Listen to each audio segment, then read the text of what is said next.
पण ते कोणाच्या आमंत्रणाची मला गरज नाहीये. जसं मी पूर्वी गेलो होतो तसं जेव्हा माझ्या मनात येईल त्यावेळेला मी राम मंदिरात जाईन.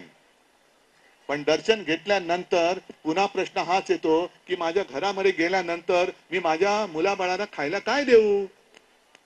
जो पोषक आहार तुम्ही कुपोषित बालकांना देता, मग तुम्ही सर्व त्या कुपोषित बालकांची वगैरे काळजी घेता, पण तुमचं कुटुंब कुपोषित राहतंय.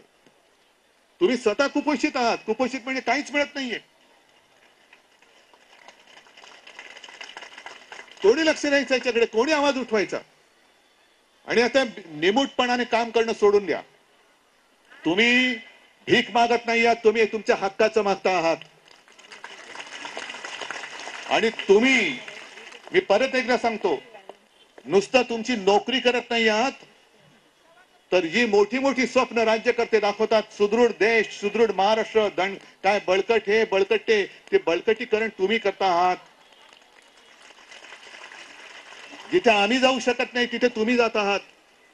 अत्यंत दुर्गम भागात जातात, ग्रामीण भागात जाता, घराघरात जाता आणि तुम्ही तुमचं काम करता.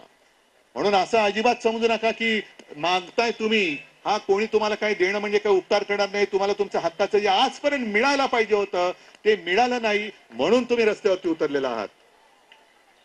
आणि या संपूर्ण लढ्यात पाटील साहेब, मी इकडे नेतेपणा करायला आलेलो नाही. मी अजिबात तुमच्यावरती नेतृत्व गाजवायला आलेलो नाही. मी तुमचा भाऊ म्हणून आलेलो आहे. माझे सगळे सहकारी आहेत आणि माझ्या या सगळ्या महिला पदाधिकारी आहेत, ह्या तुमचे बांधव आणि भगिनी म्हणून आले. अगदी वर्षाताई सुद्धा तुमची बहीण म्हणून आलेली आहे. नेतृत्व तुम्हीच करायचंय. आम्ही नेतृत्व तुमचं करणार नाही. तुमच्या नेतृत्वामध्ये आम्ही फूट पाडणार नाही, तुमच्यामध्ये आम्ही फूट पाडणार नाही, पडू देणार नाही. पण जिथे जिथे तुम्हाला वाटेल आमची गरज आहे, तुम्ही जसं काल आलात, हक्काने आलात, हक्काने मला बोलवलात, तसं केव्हाही हक्काने बोलवा. हा तुमचा भाऊ सदैव तुमच्या सोबत आहे, हे एक वचन आणि हा विश्वास द्यायला तुमच्याकडे मी आलेलो आहे. तुमच्या लढ्याला मी शुभेच्छा देतो. आणि सरकारमध्ये जर जरा जरी काही संवेदना असेल तर हे सरकार पडायच्या आत तुमच्या मागण्या ते मान्य करतील. नाहीतर आपलं सरकार तुम्ही आणणारच आहात, त्या आल्यावरती पहिला निर्णय हा घेतला जाईल. बस तुम्हाला एकदा शुभेच्छा देतो. धन्यवाद. जय हिंद, जय महाराष्ट्र.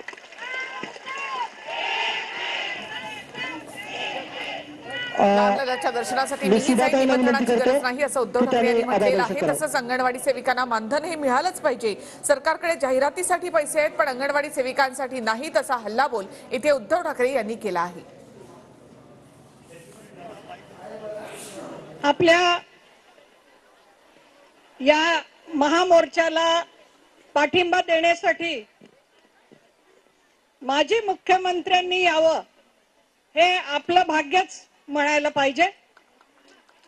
आणि फक्त माझीच नाही तर आगामी सुद्धा ते असतील अशी आपली ठाम खात्री आहे आणि अपेक्षा पण आहे.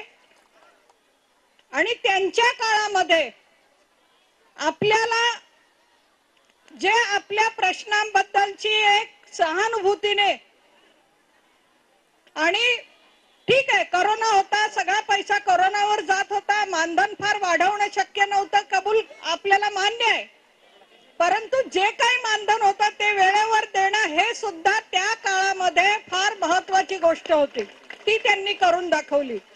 आणि खोके सरकार आल्यानंतर 4-4 महिने मानधन थकलेलं आहे. 4-4 महिने मानधन झालेलं